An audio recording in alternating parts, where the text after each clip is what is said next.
दोस्तों, किस्से कहानियाँ किसे पसंद नहीं होते।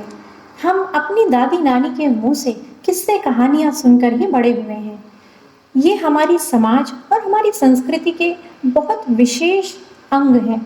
न केवल ये हमें शिक्षाएं देते हैं, बल्कि हमें कुछ अच्छा करने के लिए भी प्रेरित करते हैं। तो आइए, मैं नीतू, आपकी होस्ट, अपने चैनल अनूठी कहानियों में बहुत बहुत स्वागत करती हूँ।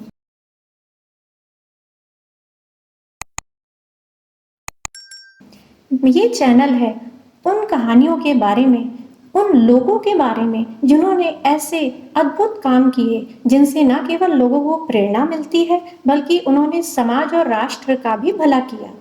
तो आइए अब हम एक कहानी को जानें।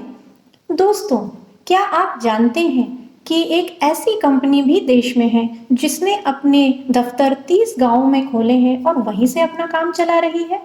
क्या आप जानते हैं कि उसके कर्मचारी खेती करते हुए ही वहीं से अपना काम करते हैं और वहाँ पे क्षेत्रीय भाषा को काफी सम्मान दिया जाता है। न केवल क्षेत्रीय भाषा का सम्मान है, बल्कि वहाँ कर्मचारी अपने बॉस के अप्रूवल के लिए ज्यादा बाध्य नहीं होते किसी भी तरीके के डिसीजन को लेने के लिए। तो क्या आप उसके फाउंडर और उसकी कंपनी का नाम जानना चाहेंगे? उस कंपनी का नाम है ज़ोहो और उसके फाउंडर हैं श्रीधर वेम्बू, जो सन 2011 से तमिलनाडु के तेनकासी शहर से अपनी इस कंपनी को चला रहे हैं। आज इस कंपनी का वैल्यूएशन 48,000 करोड़ है। श्रीधर वेम्बू खुद भी सिलिकॉन वैली में काम करते थे। 2019 में वे तमिलनाडु के अपने गांव गोविंदपुरी लौट आए।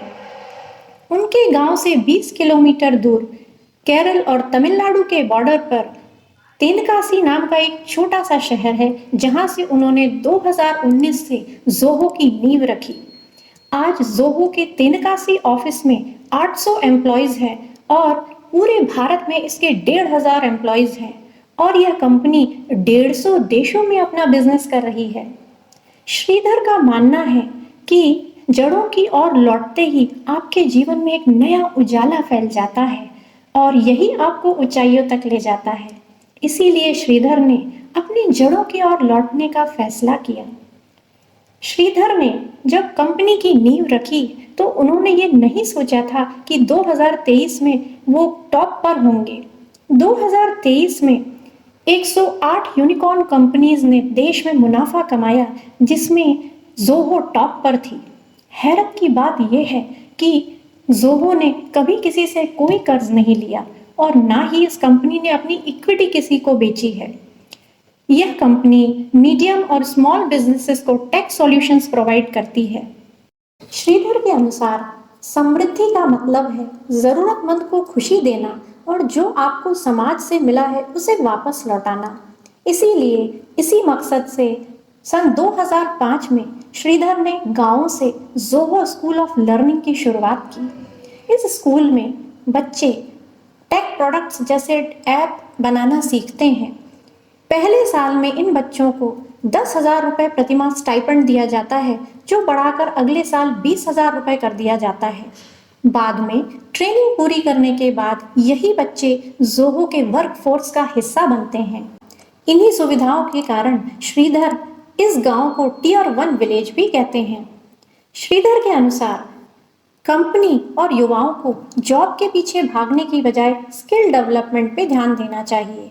जब हम कौशल विकास में निवेश करेंगे तो ऐसे कर्मचारी जब वर्कफोर्स का हिस्सा बनेंगे तो उनमें अपनेपन और कर्तव्य की भावना होगी और यही संस्थान की जड़ों को भी सींचेगी।